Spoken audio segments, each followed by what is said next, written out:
This video is sponsored by The Trat. No, La Trat. La Trat. Welcome to our dining room table. We thought we would change it up a little and eat. This video is brought to you by The Trat. Thank you, The Trat, for sponsoring this video. Yeah. This is my first time having The Trat ever. Yeah, which is crazy. And ooh, they opened up a pizza oven side to their business, and this will be the first time we're having it. So we're gonna eat and talk mukbang style. let's dig in. So we don't have a knife right now, so We're just gonna tear this apart.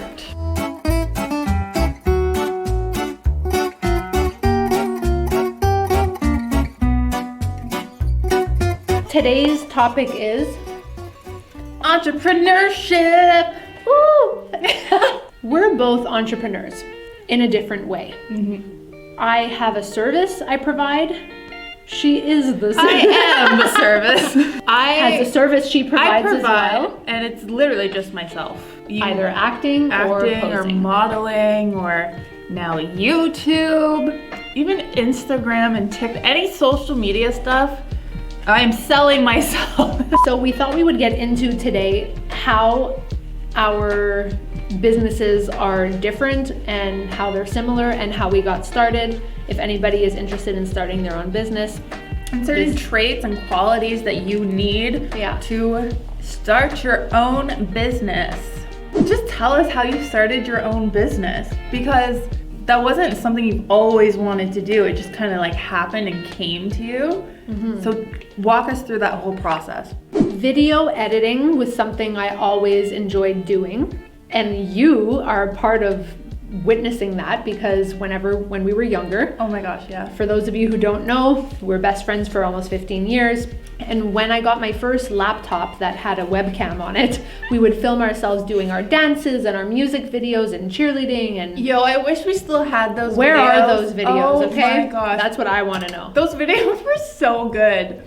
We would make music videos to different songs that we liked, and we'd do like different dances. We would and make stuff. up dances. We would like do that for the evening, and then we'd go to bed, but I would be editing. And then by the morning, I'd be like, look what I did, guys. And I would show my sister and Laura. You were just always really skilled at editing.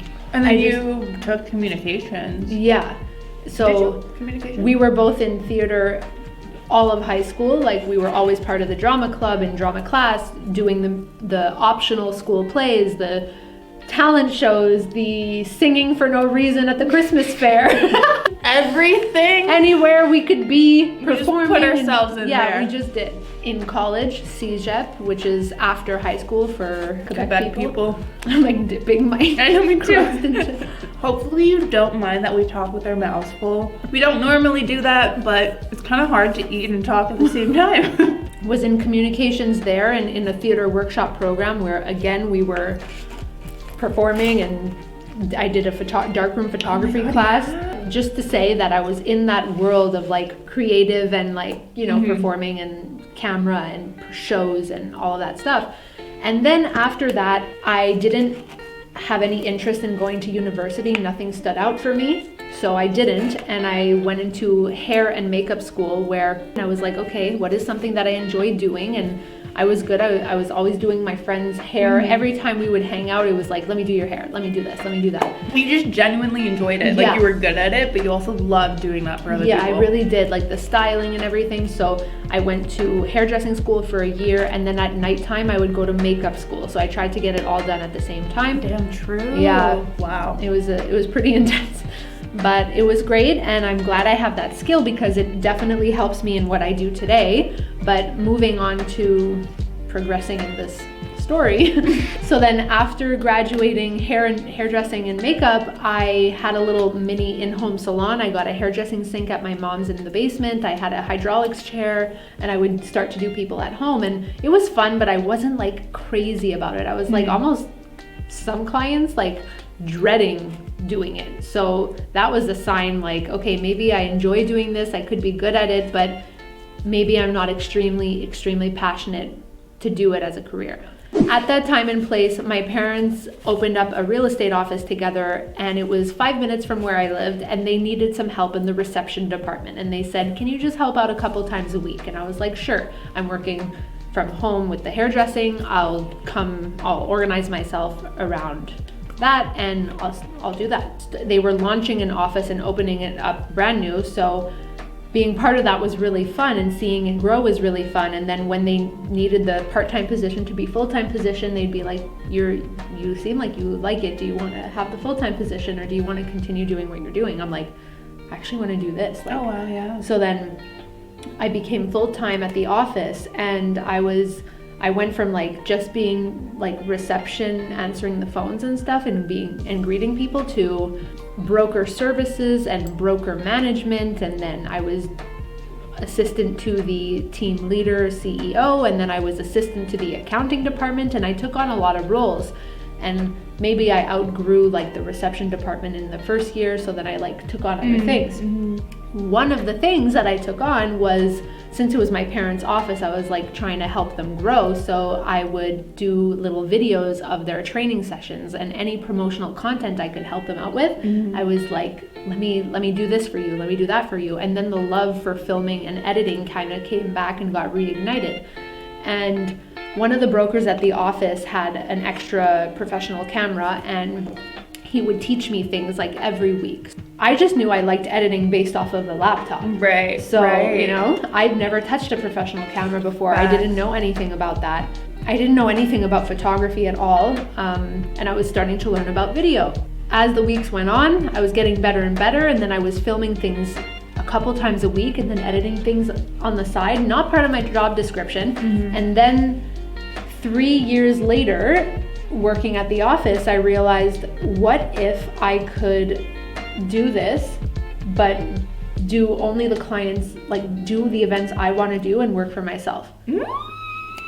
Love that. That was the thought that came into my head a few times, where I was like I'm doing this for this business. I'm sure other businesses and other people need content like this. And this is about 3.5 years ago. So social media and videos, like just in the last year, video has boomed. So imagine 3.5 years ago, video was just starting to get relevant. It was nice photos that were being taken a lot, but video was just kind of starting. Yeah. That's when I thought to myself, and then had a conversation with my parents, and I was like, listen, I'm really into this, and I think I could start my own business, and like I think that's what I want to do. How do you feel about that? And they were both really supportive, and they said, if you're down to do this, like go for it.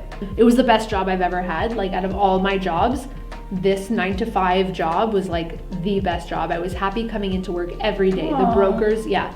The brokers were amazing. I'm a people person, seeing people all the time. It was like they were my family. I saw them more than my friends. Like it was crazy. I loved it. But I didn't know where I would progress long term. Yeah. I didn't want the promotion that I could have had. I wasn't interested in that. It wasn't for me. And I decided to launch my own business. And then 6 months later, about 5-6 months later, I launched Memorable Moments. And that's how that happened. Wow. So it took you like 5 to 6 months from when you decided that you want to start your own company to actually launching it. Why did it take that amount of time, and like what were some of your setbacks?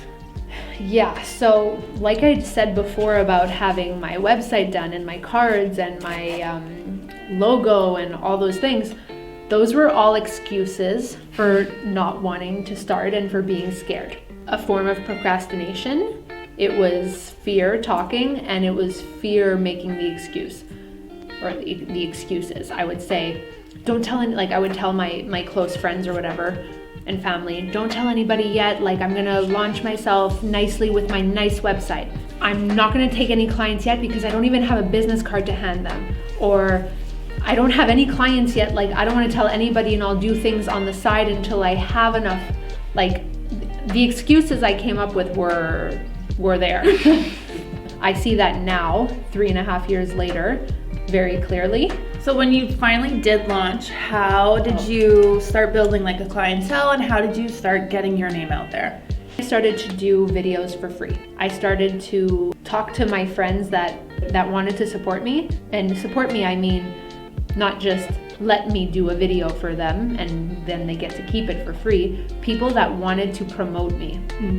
My friend Carolyn, who I actually met in hairdressing school, so we've stayed friends all this time. She has 4 kids. She said, why don't you come and film Ella's communion and I'll post it on Facebook and tag you and let all my mom friends know about it. And I was like, great. So I went to do that. And then I did Ella's birthday. And then I did Ella's friends confirmation. And it just started to trickle effect. And so doing things for free in the beginning is something that people will have to do when they're starting their own business. Whether it's giving free samples out, giving free product out, giving free videos out, giving free photos out, giving things for free just to like get your name out there is like, you just have to do it sometimes. You have to. So basically that's how I started. That's what I was doing before. I left a stable 9-to-5 job. Which is so scary. Oh, it was very scary. Yeah.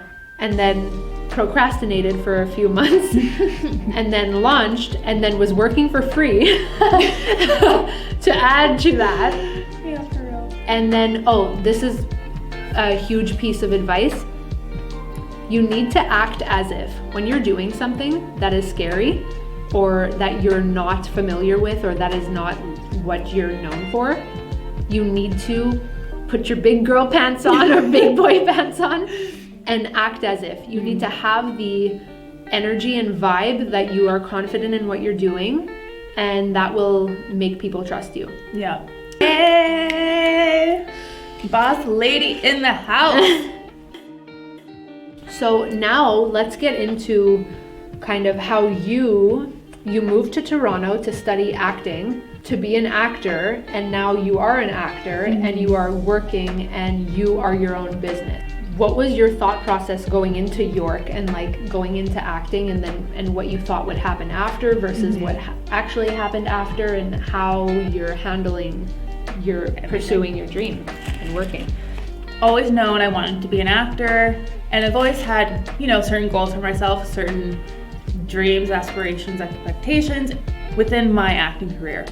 And I knew for me, like, Montreal was not it for me. I did not want to stay here. I knew if I wanted to achieve my goals, I had to expand.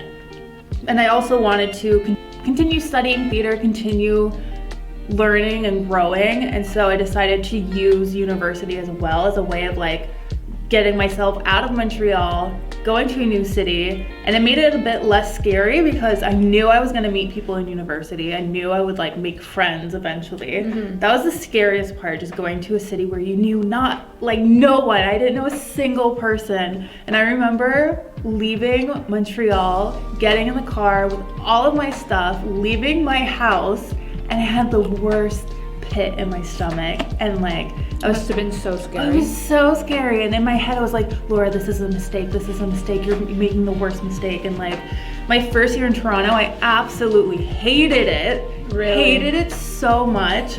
I didn't like the city. I didn't really like the people in Toronto. I obviously missed like all my friends and my family, but I knew that I just had to like keep going and just make Toronto my new home. You did your 3 years of school, and how was that experience? Lots of ups and downs. Really, really amazing programs that I did both in Montreal and in Toronto. It is so not like the actual industry. When you're in school, it's like the safe little bubble, and you're like constantly working on your craft, and you're constantly having something to improve on and work on, and you're just constantly busy, and you feel so fulfilled because you're always doing what you love. And then you get out into the real world and you can have months of no auditions, no bookings, nothing, and that is so hard on your mental health. And it's so hard going from literally every day, all day, doing different acting classes, different scenes, different plays, to now I'm out in the real world. I'm so ready to go for it and take it, and it's just like the waiting game. It's so hard, and I wish theater school did a better job of just kind of preparing you more for the real world. They always kind of just talk about how cutthroat it is and how intense it is, but they don't really like prepare us. Yeah. So when did you get your agent? Like, how did you?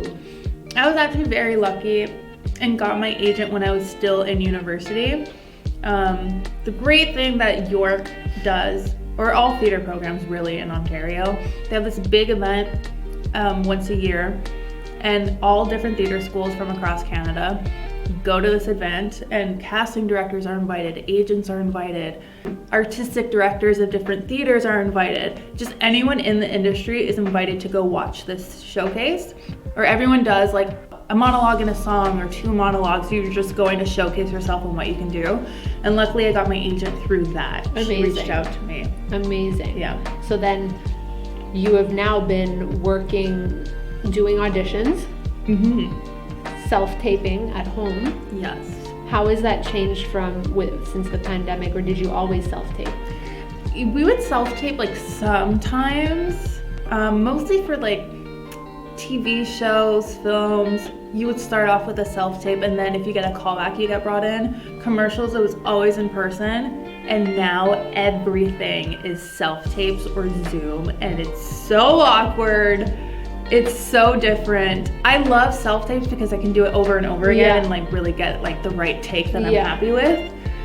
But Zoom auditions, oh my gosh, they're so awkward. I hate them. Oh my god, I can't imagine. Can you imagine? Everyone looking And at I had a Zoom audition the other day where we were put in like a waiting room before we're given our actual slot. But they had us all in the waiting room together with our like mics and cameras on. So I'm there with all the other actors on Zoom. It was just so awkward. gosh. I did not like it. I like turned my mic and camera off. I was like, No, not doing that. So awkward.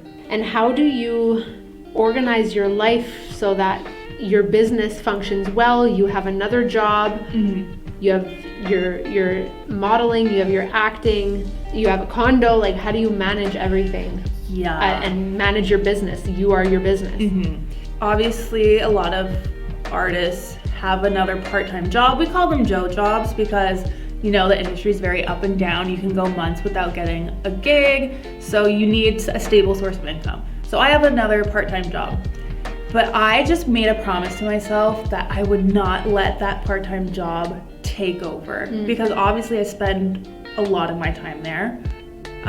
I love the people that I work with. I feel some sort of like loyalty to them, but I promised myself from the get-go I would never let it get in the way of acting. So anytime I have an audition, I'm just very upfront with them from the get-go. I was like, hey, I'm an actor, I'm a model, I sometimes get really last-minute auditions. If you're cool with me switching stuff last minute, great. If not, this isn't the job for me. Yeah.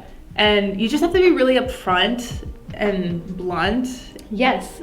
And when I am at my part-time job, I make sure that I do a good job so that I'm an asset to them, so that they will bend over backwards to help me go to my last minute auditions and stuff. Yeah. Like, For sure. you have to make yourself valuable. You as an actor and a model provide a service as well. So how did you go about expanding your social media and promoting yourself? Like when did you start and how do you maintain it? What do you do? I started when I was still in university. I actually talked about this in my How to Become a Model video, so go check that out. I started modeling when I was in university, and when I would get the photos back, I would start posting them on my Instagram just because I liked them and I wanted to post them. And more as I started doing shoots, I would just start posting mostly just modeling photos on my Instagram.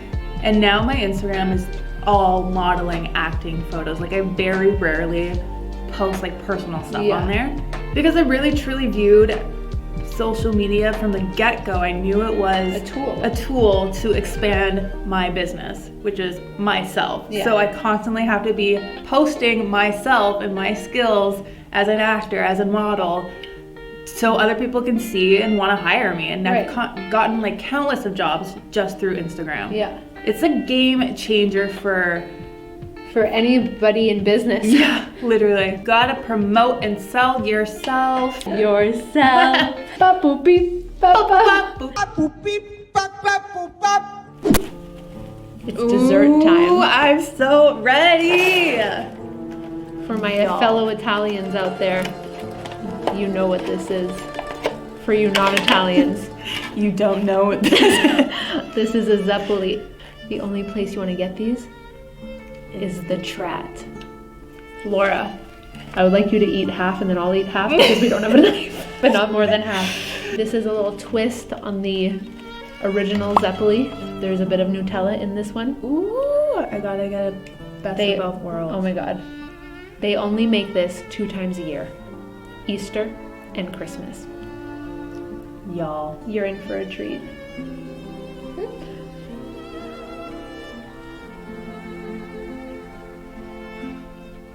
How do you even describe that? Yo. Oh Like, my god. How do you describe that? Anyway, so while she's enjoying that, this is something I learned. You're never gonna feel ready. All of my excuses of I'm gonna wait for this, that, they were just excuses, hoping that I would feel ready at one point. When you're doing something that makes you be vulnerable and put yourself out there, you are never going to feel ready. So you have to just take the leap, and then momentum will flow, and then action creates reaction, and you're just in flow. So Yes, girl. snaps. Hope this was helpful to all of you and that you learned something new in this video, and that you are maybe motivated to start your own business or something you've been thinking about doing for a while, and you let fear get in the way. So thank you so much for sharing a bit about your life. Yeah. I will see you guys in my next video.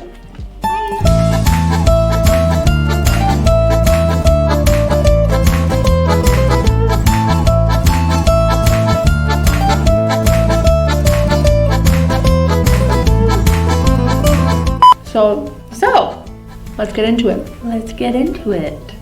Just repeating what you say. So let's get into it. Let's get into it.